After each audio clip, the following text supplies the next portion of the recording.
तो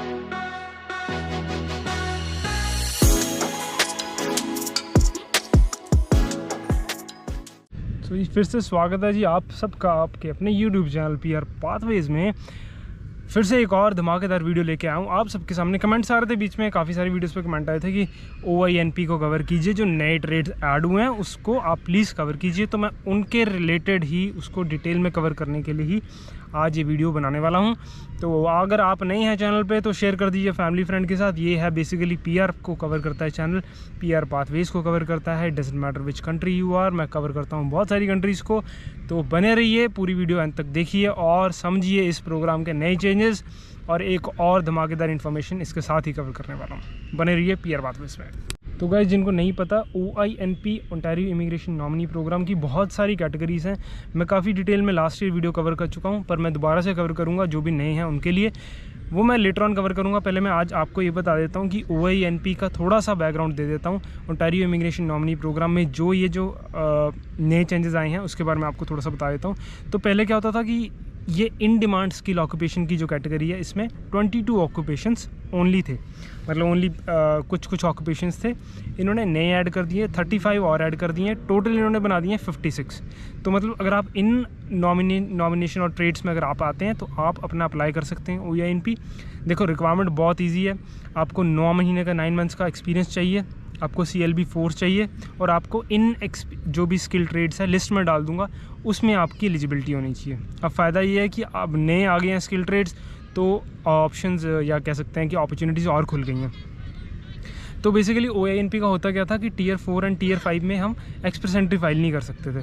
तो बेसिकली ये जो कैटेगरी है उनके लिए जिनका Tier 4 5 में एक्सपीरियंस है और अप्लाई करना चाहते हैं PR के लिए, तो ये बड़ी अच्छी अपॉर्चुनिटी और बड़ा अच्छा प्लेटफॉर्म है अगर आप करना चाहते हैं तो मैं एक काम करता हूँ, थोड़ा सा आपको बता देता हूँ कि OINP के जो स्ट्रीम्स हैं बेसिकली मैं लिस्ट डाल दूंगा।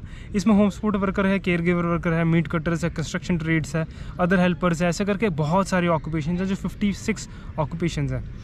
ठीक है, अब मैं आपको बताता हूँ कि इसके अलावा एक और नया चेंज आया है, वो लोगों ने कवर नहीं किया, वो मैं आपको बता देना चाहता हूँ। वो अभी मैं कवर करता हूँ। पहले मैं थोड़ी सी आपको और चीज़ बता देता हूँ कि इन डिमांड स्किल की एलिजिबिलिटी मैं आपको बता चुका हूँ। फुल टाइम आपके पास ऑफ़र होना चाहिए, 1560 आवर्स ईयर में होने चाहिए आपके। बेसिकली क्या होता है कि जब ये फाइल करते हैं आफ्टर 1 ईयर ही करते हैं, एलिजिबिलिटी आपकी 9 मंथ्स के बाद बन जाती है। आपके पास एक मीडियम वेज से ज़्यादा होना चाहिए, ठीक है, और 9 मंथ्स का एक्सपीरियंस होना चाहिए, CLB 4 होना चाहिए फ्रेंच और इंग्लिश में, ठीक है। और बेसिकली एक और चीज़ मैंने आपको क्लियर करनी है, ये जो ऑक्यूपेशन है बेसिकली ये जो PNP है इसके लास्ट ईयर ड्रॉज थोड़े से आए थे। इस ईयर एक्सपेक्टेड है कि ड्रॉज आ जाएं एक्सप्रेस के through, not express like PNP draws होते हैं, फिर आपको 600 पॉइंट्स एक्स्ट्रा मिल जाते हैं।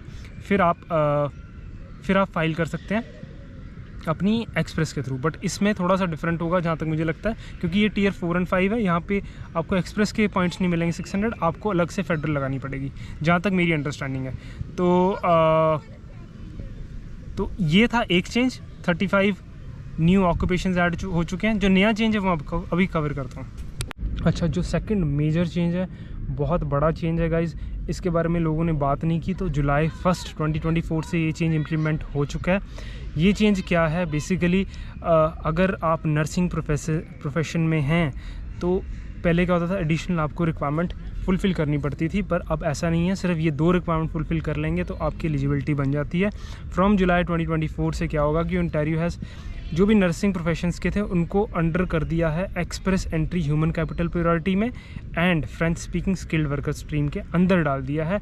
तो उससे होगा क्या, उससे आपका प्रोसेस और फास्ट हो जाएगा। फॉर एग्जांपल, पहले क्या होता था कि जो भी नर्सिंग प्रोफेशन में हैं उनको एडिशनल एजुकेशनल की रिक्वायरमेंट्स फुलफ़िल करनी पड़ती थी पहले अकॉर्डिंग टू रिक्वायरमेंट्स। अब ऐसा नहीं है।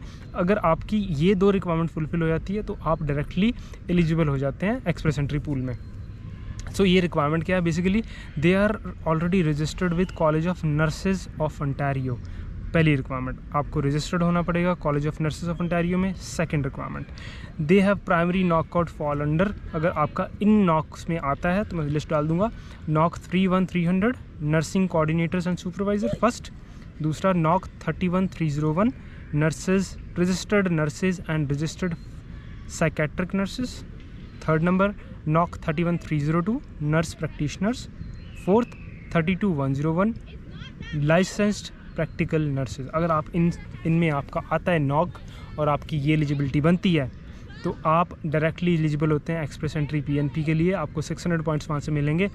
आपके ये ड्रॉस तो बहुत सारे ऑफन आते हैं, मतलब कि जितने मैं ड्रॉस देखता हूँ तो ये जो बेसिकली आता है हेल्थ केयर के अंडर, तो आपकी चांसेस बहुत बन जाते हैं। तो ये बहुत अच्छी इन्फॉर्मेशन है, शेयर कर दीजिए फैमिली फ्रेंड्स के साथ। जो भी अप्लाई करना चाहते हैं पीआर के लिए, ये चैनल उनके लिए ही है। बेसिकली आपको इन्फॉर्मेशन मैं देता रहूँगा, ऐसे ही धमाकेदार बने रहिए। सब्सक्राइब नहीं किया तो प्लीज़ सब्सक्राइब कर दीजिए, शेयर नहीं किया तो प्लीज़ शेयर कर दीजिए और बने रहिए पीआर पाथवेज में। फिर से कवर करेंगे एक और धमाकेदार इन्फॉर्मेशन नेक्स्ट वीडियो में। तब तक के लिए गॉड ब्लेस यू, शबा खैर, टेक केयर, बाय बाय, ध्यान रखिए अपना, टेक केयर।